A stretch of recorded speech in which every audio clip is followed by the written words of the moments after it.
மாண்புமிகு பேரவைத் தலைவர் அவர்களே, மக்களே மக்களுக்காக மக்களால் நடத்தும் ஆட்சி மக்களாட்சி என்றார் அமெரிக்க முன்னாள் குடியரசுத் தலைவர் திரு ஆப்ரஹாம் லிங்கன். இன்றைக்கு அமைந்துள்ள மக்களாட்சி மலர்வதற்கு மக்களிடம் உள்ள பெரும் எதிர்பார்ப்பு, அவர்களுடைய எதிர்பார்ப்புகளை இப்பேரவையின் கவனத்திற்கு கொண்டு வந்து அதனை செயல்படுத்துவதற்கான திட்டங்களை, சட்டங்களை அமல்படுத்த வேண்டிய பொறுப்பு இப்பேரவைக்கு உள்ளது. அதிகமான மக்கள் அதிக நன்மைகளை இந்த ஆட்சி காலத்தில் நன்மை பெற்றுள்ளார்கள் என்கிற வகையில் நம்முடைய செயல்பாடுகள் அமைய வேண்டும். இங்கே அனைவரும் சமம்.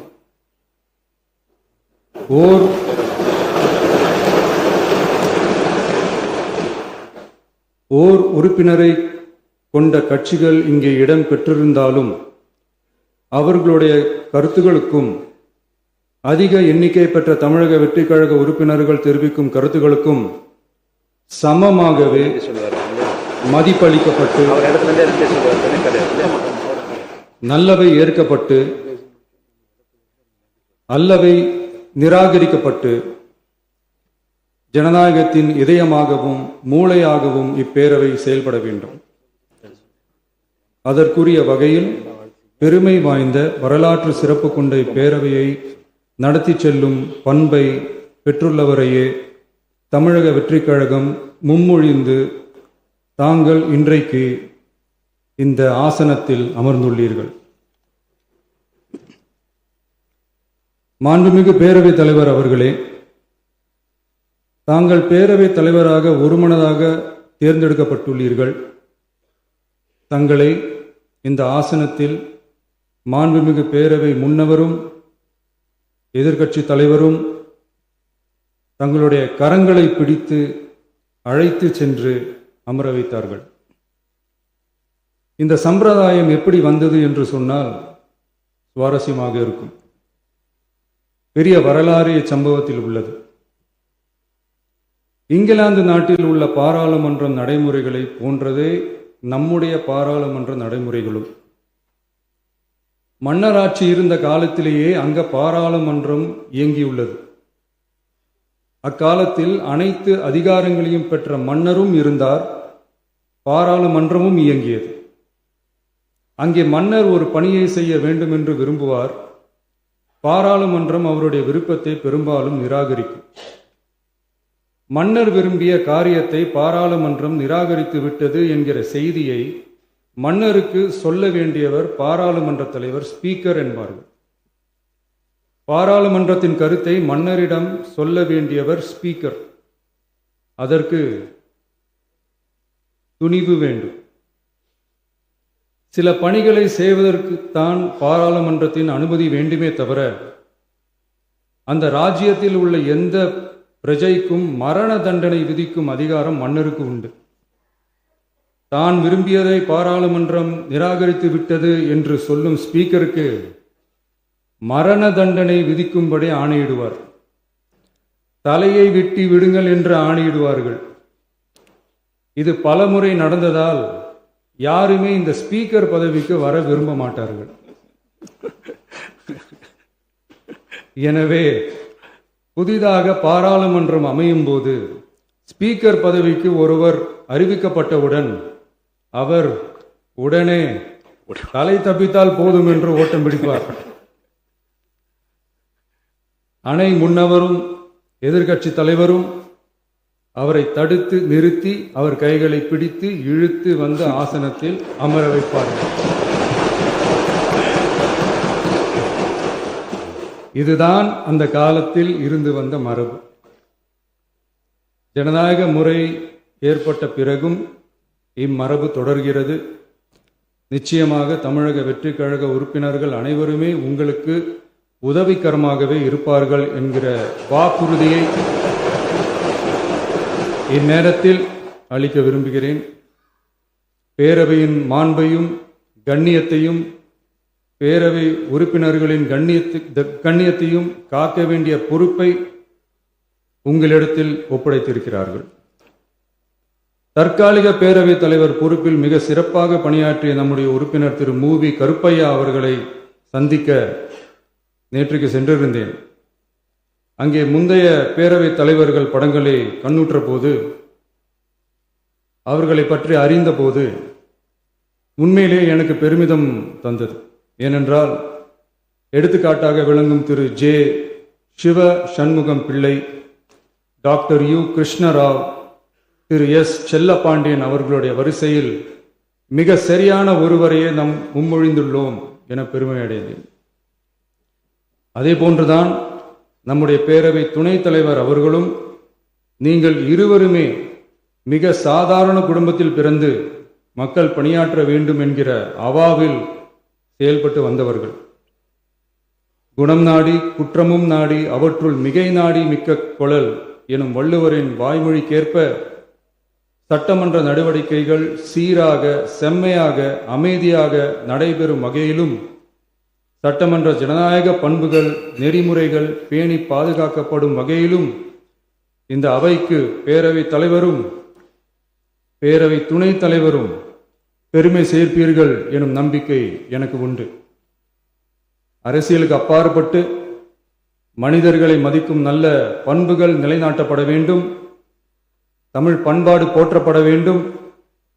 அவையின் மரபும் மாட்சிமையும் மதிப்பும் காக்கப்பட வேண்டும் என்ற நல்லெண்ணத்தின் அடிப்படையில் அந்த பதவி ஏற்றுள்ள தங்கள் இருவராலும் காப்பாற்றப்படும் என்னும் நம்பிக்கையை மீண்டும் தெரிவித்து என் உரையை நிறைவு செய்கிறேன். நன்றி, வணக்கம். மாண்புமிகு பேரவை துணைத் தலைவர்கள் நன்றி உரையாற்றுவார்கள். ஹலோ. மாண்புமிகு பேரவைத் தலைவர் அவர்களே, வாழ்த்த வயதில்லை, ஆகையால் உங்களை வணங்குகின்றேன். வரலாற்று சிறப்புமிக்க இந்த பேரவையினுடைய முதல்வராக இங்கே வீற்றிருக்கக்கூடிய கழகத்தினுடைய தலைவர் அவர்களுக்கும், எதிர்க்கட்சி தலைவர் அவர்களுக்கும் மற்றும் அனைத்து சட்டமன்ற உறுப்பினர்களுக்கும், அமைச்சர் பெருமக்களுக்கும், அலுவலக நிர்வாகிகளுக்கும், தமிழக வெற்றி கழகத்தில் இருந்து தேர்ந்தெடுக்கப்பட்ட ஒரு நபர் என்கின்ற முறையில் என்னுடைய வாழ்த்துக்களை நான் தெரிவித்துக் கொள்கின்றேன். முன்னரே நிறைய நபர்கள் இங்கே பேசியிருக்கின்றார்கள், கண்ணியமாக நடத்தப்பட வேண்டும் என்று. கடந்த காலங்களை போல் இது இருக்காது. தமிழக சட்டமன்றத்தினுடைய மரபுகள் பேணி காக்கப்படும். அதே சமயத்தில் எங்கள் எல்லைகளை கடக்காமல் நீங்களும் எங்களுக்கு பேரவையை அமைதியாக நடத்தி செல்ல நீங்களும் உதவி செய்ய வேண்டும் என்பதை நான் தெரிவித்துக் கொண்டு, பேரவையில் வீற்றிருக்கக்கூடிய அனைத்து பெருமக்களுக்கும், பேரவை பெருமக்களுக்கும் நன்றி கூறி விடைபெறுகிறேன். வணக்கம்.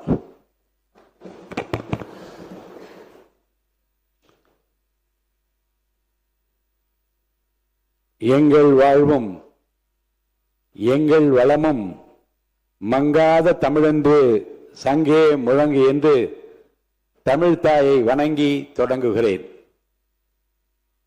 மக்கள் நெஞ்சங்களில் நீக்கமர நிறைந்திருக்கிற போற்றுதலுக்குரிய இந்திய திருநாடே வியப்பால் விழிகளை உயர்த்தி தமிழ்நாட்டிலே இப்படி ஒரு முதலமைச்சரா என்று விழிகளை திறந்து போற்றி பாராட்டுகிற மாண்புமிகு தமிழ்நாடு முதலமைச்சர் அவர்களுக்கும், மாண்புமிகு அமைச்சர் பெருமக்களுக்கும், உடன் பொறுப்பேற்றிருக்கும் மாண்புமிகு பேரவை துணைத் தலைவர் மாண்புமிகு திரு மு ரவிசங்கர் அவர்களுக்கும், மாண்புமிகு எதிர்க்கட்சி தலைவர் அவர்களுக்கும், வாழ்த்துறை வழங்கிய அனைத்து சட்டமன்ற கட்சி தலைவர்களுக்கும், மாண்புமிகு பேரவை உறுப்பினர்களுக்கும், பத்திரிகையாளர்கள் மற்றும் ஊடக நண்பர்களுக்கும் என்னுடைய பணிவான வணக்கங்களை முதலில் தெரிவித்துக் கொள்கிறேன். பூர்வீக இடத்தை திருச்சி மாவட்டமாகவும், பிறந்த இடத்தையும் பெண் கொண்ட இடத்தையும் திண்டுக்கல் மாவட்டமாகவும், வளர்ந்து ஆளாகிய இடத்தை திருவள்ளூர் மாவட்டத்தை சார்ந்த அம்பத்தூராகவும் கொண்ட எனக்கு 1000 விளக்கு தொகுதியில் போட்டியிட வாய்ப்பளித்து 15,141 வாக்குகள் வித்தியாசத்தில் வெற்றியடைய செய்த மாண்புமிகு முதல்வர் அவர்களுக்கும் என்னுடைய 1000 விளக்கு தொகுதி மக்களுக்கும் என்னுடைய நெஞ்சார்ந்த நன்றியை மலர்களை காணிக்கையாக்குகிறேன். 1980ஆம் ஆண்டு சட்டமன்ற உறுப்பினராக பொறுப்பேற்ற நான் முதல் நாள் இந்த வளாகத்திற்கு வந்தபோது என் தகப்பனார் ஜான் சாமுவேல் அவர்களும் தாயார் கமலம் சாமுவேல் அவர்களும் என் மூத்த அண்ணன் கிருபாகரன் அவர்களும் மூத்த அண்ணன் ஆரோக்கியராஜன் அவர்களும் இங்கே அமைந்துள்ள செயின்ட் மேரிஸ் சர்ச்சுக்கு அழைத்து சென்றார்கள். ஜெபம் செய்த பின்னர் என் பெற்றோர், சிறிய வயதில் பெரிய பொறுப்பு உனக்கு கிடைத்திருக்கிறது, நல்ல பெயர் வாங்க வேண்டும், நம் வீட்டு வாசலில் நின்று நம்ம யாரும் கேள்வி கேட்கக்கூடாது, நீ பெரியவர்களை மதிக்க வேண்டும், தவறான வருவாய் எந்த காலத்திலும் வீட்டுக்குள் வரக்கூடாது, யாருடைய சாபத்திற்கும் நீ ஆளாக கூடாது என்று அறிவுரை கூறி நெற்றியில் சிலுவை அடையாளமிட்டு முதல் நாள் சட்டமன்ற கூட்டத்திற்கு ஒரு எல்கேஜி பிள்ளையை பள்ளிக்கு அனுப்பி வைப்பது போல அனுப்பி வைத்த நாட்களை நான் நினைத்துக் கொண்டுதான் வளாகத்துக்குள்ளே வந்தேன். 38 ஆண்டுகளாக உன் கண்ணின் இமை போல என்னை காத்து இந்த உயர்வான இடத்திற்கு நான் வர வேண்டும் என்று விரும்பிய என் துணைவியார் கிரேஸ் ஜெயந்திராணி அவர்களை நன்றியோடு நினைக்கிறேன். பொது வாழ்வில் என்னை வளர்த்து உருவாக்கி ஆளாக்கிய பெருமை புரட்சி தலைவர் எம்ஜிஆர் அவர்களுக்கு தான் உண்டு. இதே சட்டமன்ற வளாகத்தில் 84ஆம் ஆண்டு புகாரே இல்லாத சட்டமன்ற உறுப்பினராக உங்களை பார்க்கிறேன். யாரை கேட்டாலும் கண்ணியமானவர், நல்லவர் என்று சொல்கிறார்கள். இந்த நற்பெயரை எப்படி எடுக்க முடிந்தது என்று புரட்சி தலைவர் என்னிடம் கேட்டார். சிறிய வயதில் என்னை சட்டமன்ற உறுப்பினராக ஆக்கினீர்கள், உங்களுக்கு கெட்ட பெயர் வரக்கூடாது என்று கவனமாக நடக்கிறேன் என்று பதில் சொன்னேன். மிகவும் பாராட்டி கொண்டிருந்த சட்டமன்ற பேரவையில் என்னை அனுப்பி வைத்தார். 78ஆம் ஆண்டு அம்பத்தூர் நகரிய கவுன்சிலர், 80ஆம் ஆண்டு சட்டமன்ற உறுப்பினர், 84ஆம் ஆண்டு ஒருங்கிணைந்த 17 தொகுதிகளை உள்ளடக்கிய செங்கல்பட்டு மாவட்டத்திற்கு மாவட்ட செயலாளர், 85ஆம் ஆண்டு முதல் அவர் மறையும் வரை அனைத்து இந்திய அண்ணா திராவிட முன்னேற்ற கழக எம்ஜிஆர் இளைஞரணி செயலாளர் பொறுப்பில் அமர்த்தினார். அவர்தான் எனக்கு வாத்தியார். மனிதநேயம் உட்பட பல ஆளுமை பண்புகளை அவரிடம் நான் கற்றுக்கொண்டேன். எனக்கு ஒரு மகள் இருந்திருந்தால் நான் பிரபாகருக்கு தான் கொடுத்து வைப்பேன் என்று தமிழ்நாட்டில் முதல் முறையாகவும் கடைசி முறையாகவும் என்னை ஒரு வீட்டு பிள்ளை போல வளர்த்து உருவாக்கிய ஆளாக்கிய புரட்சி தலைவர் எம்ஜிஆருடைய நினைவுகளை இந்த நேரத்தில் நான் சுமக்கின்றேன். அவர் மறைவுக்கு பிறகு மறைந்த முதல்வர் புரட்சி தலைவி அம்மா அவர்கள் அன்பையும் நம்பிக்கையும் பெற்று அவரோடு பலமுறை நான் பயணித்திருக்கிறேன். பல முக்கிய முடிவுகள் எடுக்கின்ற அந்த கொள்கை முடிவு கூட்டங்களில் பங்கு பெற்றிருக்கிறேன். மக்கள் தலைவர் மூப்பனார் அவர்களோடு பொதுவாழ்வு பயணம் தொடர்ந்தது. காங்கிரஸ் பேரியக்கத்தின் மாபெரும் தலைவரான அவர் தனி இயக்கம் கண்டபோது அவரின் அரசியல் தனி செயலாளராக பணியாற்றினேன். எனக்கு கிடைத்திருக்கிற மிகப்பெரிய சொத்து ஜேசிடி பிரபாகர் என்று பொது மேடையில் அவர் என்னை பாராட்டி பேசினார். மீண்டும் புரட்சி தலைவி அம்மா அவர்களின் தலைமையில் திராவிட முன்னேற்ற அனைத்து இந்திய அண்ணா திராவிட முன்னேற்ற கழகத்தின் முதுபெரும் தலைவர் அவருடைய தேர்தல் நேரத்திலே எதிர்த்து 2011ஆம் ஆண்டு வில்லிவாக்கம் தொகுதியில் வெற்றி பெறுகிற வாய்ப்பை இறைவன் எனக்கு அளித்தார். சிட்கோ தமிழ்நாடு சிறுவர் வளர்ச்சி கழகத்தின் தலைவராக 3 ஆண்டுகளும் பணியாற்றினேன். 2013ஆம் ஆண்டு அகில இந்திய செஸ் சம்மேளனத்தின் தலைவராக இருந்தபோது இந்தியாவில் முதல் முறையாக அகில உலக செஸ் போட்டியை சென்னையில் நடத்துவதற்கு மாண்புமிகு அம்மா அவர்கள் 29 கோடி ரூபாய் நிதி அளித்து அந்த போட்டியை என் முன்னிலையில் நடத்துவதற்கு, அந்த வரலாற்று சிறப்புமிக்க இந்தியாவிலே முதல் முறையாக நடத்துவதற்கு காரணமாக அமைந்த அந்த நிகழ்வு என் நெஞ்சத்தில் நீங்காது இருக்கிறது. 2016ஆம் ஆண்டு சட்டமன்ற உறுப்பினர் தேர்தலில் நான் வெற்றி வாய்ப்பை இழந்தபோது கொளத்தூர் தொகுதியில் புரட்சி தலைவி அம்மா அவர்கள் என்னிடம், தேர்தல் பணியை சிறப்பாக செய்தீர்கள், உங்கள் எதிர்காலம் பிரகாசமாக இருக்கிறது, எதை பற்றியும் கவலைப்பட வேண்டாம், நான் உங்களுடனே இருக்கிறேன் என்று என்னிடம் சொல்லி என்னை அழைத்து காரை நிறுத்தி இதை சொல்லி என்னை உற்சாகப்படுத்திய நினைவு என் நெஞ்சத்தில் நீங்காது இருக்கிறது. கடந்த 2 ஆண்டுகளில் ஏற்பட்ட அரசியல் புரட்சி என்றே சொல்லலாம். ஆம், தமிழக வெற்றி கழகம் ஒரு புதிய சக்தியாக பிரசவித்தது. மாற்றத்திற்கான மக்களின் விருப்பம், இளைஞர்களின் அரசியல் பங்கேற்பு, நல்லாட்சிக்கான எதிர்பார்ப்பு ஆகியவற்றின் வெளிப்பாடாக இந்த இயக்கம் வளர்ச்சி பெற்றது. இளைஞர்கள், பெண்கள், தொழிலாளர்கள் மற்றும் சாதாரண மக்களின் எதிர்பார்ப்புகளை சாதி மதமற்ற சமூகத்தை உருவாக்க வேண்டிய கடப்பாட்டினை நிறைவேற்ற இவர் ஒருவரால் மட்டும்தான் என்று முடியும் என்று நினைத்த மக்களின் உயிர்ப்பாக நம்முடைய முதலமைச்சர் அவர்கள் திகழ்ந்தார்கள். புரட்சி தலைவர் எம்ஜிஆர், புரட்சி தலைவி அம்மா ஆகியோர் மறைவுக்கு பிறகு ஒரு சரியான தலைமையை தேடி என் மனம் தவித்தது. மீண்டும் ஒரு எம்ஜிஆர் நமக்கு கிடைக்க மாட்டாரா என்று என் மனம் ஏங்கியது. அந்த ஏக்கத்தை, அந்த தவிப்பை போக்கிய மாபெரும் தலைவர் தான் நம் முன்னாலே அமர்ந்திருக்கின்ற வாழும் எம்ஜிஆர், மக்களின் மகத்தான தலைவராக பரிணமிக்கும் மாண்புமிகு முதலமைச்சர் தளபதி விஜய் அவர்கள். அவர் எனக்கு மட்டுமல்ல, நாட்டு மக்களின் குறைகளை தீர்க்கிற, கண்ணீரை துடைக்கிற, தமிழக மக்களுக்கு கிடைத்திருக்கிற மாபெரும் சக்தியாக நீங்கள் எல்லாம் இங்கே பாராட்டி பேசினீர்களே. வந்தார், எதிர்க்கட்சிகளை எல்லாம் சந்தித்தார். ஒரு புதிய கோணத்தில் அவர் காட்டியிருக்கிற அரசியல் பண்பு இன்றைக்கு எல்லோராலும் பாராட்ட பெறுகிறது என்று இந்த அவையிலே பாராட்டினீர்களே. இன்றைக்கு காலையிலேயே போதையில்லா தமிழகத்தை உருவாக்குவதில் நான் முனைப்போடு முன்னிற்கிறேன் என்று உலகத்திற்கு காட்டியிருக்கிறாரே. சரித்திர புகழ்மிக்க தலைவராக விளங்கும் நம்முடைய தலைவர் மாண்புமிகு முதலமைச்சர் அவர்களையும் இன்றைக்கு தமிழ்நாட்டு மக்கள் என்னை போல எம்ஜிஆராகத்தான் பார்க்கிறார்கள். எளிதில் வெல்ல முடியாத தொகுதி, 1000 விளக்கு தொகுதி என்று கருதப்பட்ட நேரத்தில் என் மீது நம்பிக்கை வைத்து மாண்புமிகு முதல்வர் அவர்கள் போட்டியிட வைத்து நேரில் வந்து பிரச்சாரம் செய்தார்கள். அவர் வந்ததால் தான் நான் வென்றேன். அவருக்காகத்தான் மக்கள் வாக்களித்தார்கள். அவர்தான் முதலமைச்சராக வர வேண்டும் என்று எனக்கு வாக்களித்தார்கள்.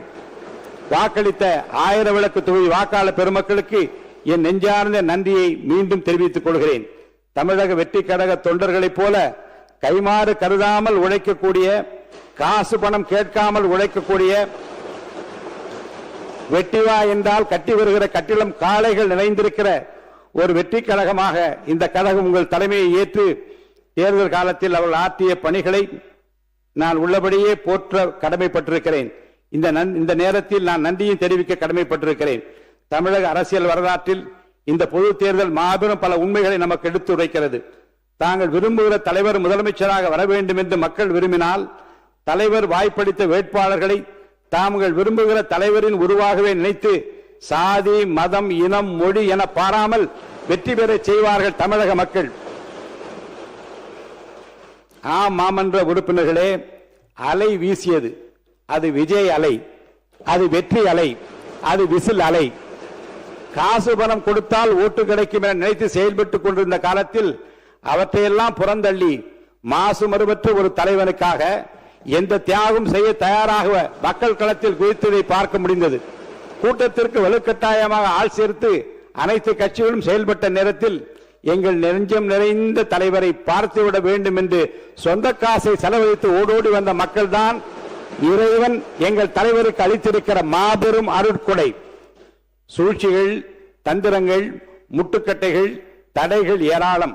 அவற்றையெல்லாம் தனி மனிதராக தாங்கிக் கொண்டு ஆர்ப்பாட்டம் செய்யாமல், அலப்பறை செய்யாமல், பயந்து ஒதுங்காமல் அமைதி வழி நின்று ஒரு அமைதி புரட்சியை புரட்சி தளபதி விஜய் அவர்கள் செய்து காட்டியிருக்கிறார்கள்.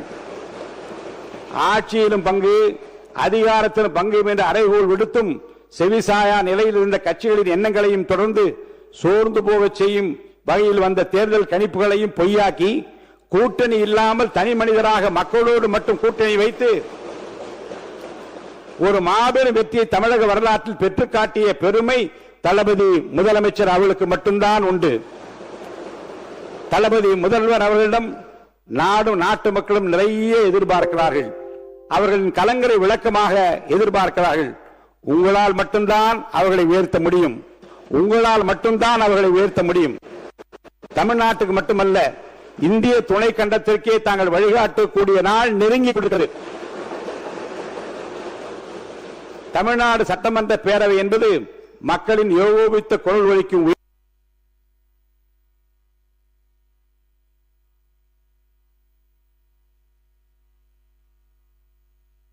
உயரிய ஜனநாயக மன்றமாகும். சமூக நீதி, கல்வி வளர்ச்சி, மொழி உரிமை, மாநில முன்னேற்றம், தமிழகம் உயர்வடைய வகுக்கப்பட்ட பல திட்டங்களுக்கும் நிறைவேற்றப்பட்ட சட்டங்களுக்கும் அடிநாதமாக விளங்கியது. நிறைவேற்றப்பட்ட பல தீர்மானங்கள் வரலாற்றில் இடம்பெற செய்தது. இந்த மாமன்றம் எவ்வளவு பெரிய மனிதர்கள் இந்த அவையை அலங்கரித்துள்ளனர்.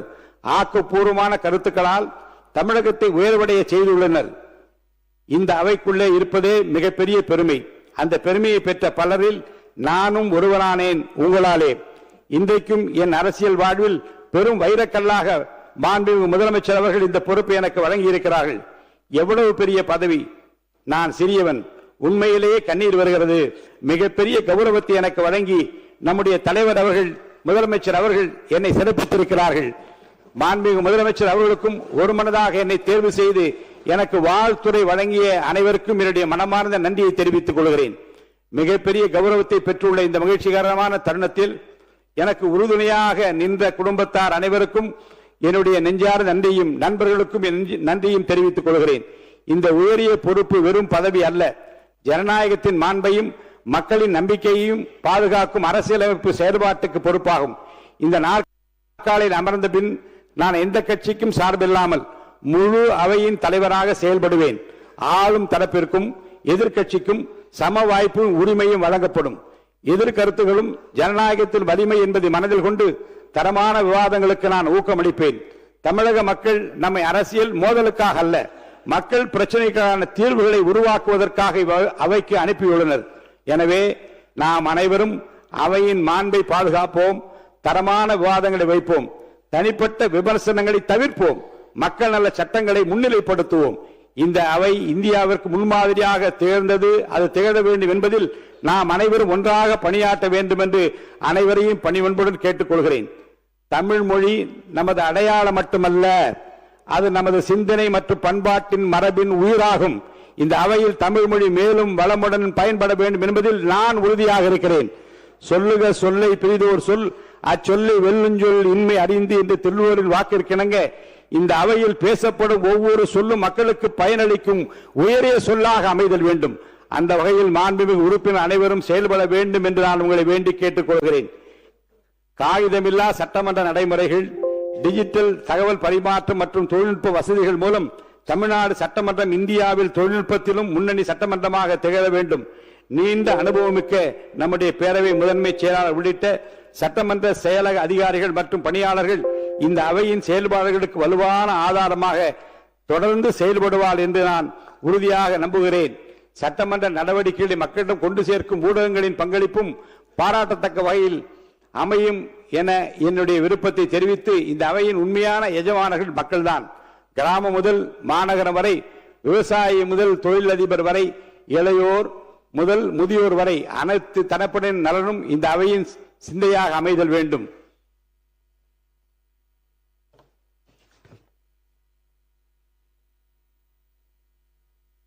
மக்களின் தந்தை என்று போற்றப்படும் கணேஷ் வாசுதேவ் மல்லங்க